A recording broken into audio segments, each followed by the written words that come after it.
সুদানে ৩ দিনের যুদ্ধবিরতির মধ্যেও বিভিন্ন জায়গায় সংঘর্ষের খবর পাওয়া গেছে। দুই পক্ষের মধ্যে লড়াই চলছে। সংঘাতের জেরে এরই মধ্যে অনেক বিদেশি নাগরিককে সরিয়ে নেওয়া হয়েছে।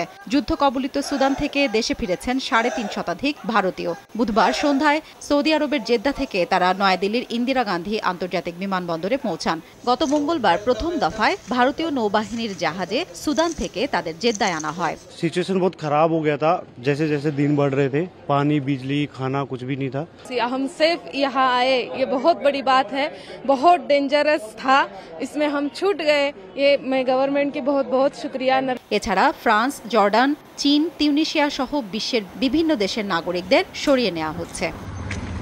চলমান যুদ্ধের মধ্যে রাজধানী খার্তুমে দেখা দিয়েছে জ্বালানি, চিকিৎসক ও ওষুধের তীব্র সংকট। বিশুদ্ধ পানি ও খাবার পাচ্ছেন না বাসিন্দারা। সুপারমার্কেটের রেফ্রিজারেটরগুলো খালি পড়ে আছে। কেনাকাটায় 100% পর্যন্ত ক্যাশব্যাক জিতে নিন BMW সহ হাজার হাজার পুরস্কার। পুরো দোকানে সামান্য কিছু জিনিস আছে। ২-৩ দিন পর সরবরাহের অভাবে আর কিছুই থাকবে না বলছেন ব্যবসায়ীরা।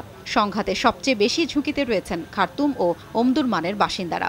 নগদ অর্থের অভাবে কিনতে পারছেন না প্রয়োজনীয় নিত্যপণ্য। ১৫ এপ্রিল সুদানের সামরিক বাহিনী এবং আধা সামরিক বাহিনীর র্যাপিড সাপোর্ট ফোর্সেসের মধ্যে সংঘাত শুরু হয়। এ পর্যন্ত ৪ শতাধিক মানুষ নিহত হয়েছেন। ৭২ ঘণ্টার যুদ্ধবিরতির মেয়াদ শেষ হবে শুক্রবার। যুদ্ধবিরতির মেয়াদ আরও ৩ দিন বাড়ানোর অনুমোদন দিয়েছে সামরিক বাহিনী। হাফসাতুন্নেছা, সময় সংবাদ।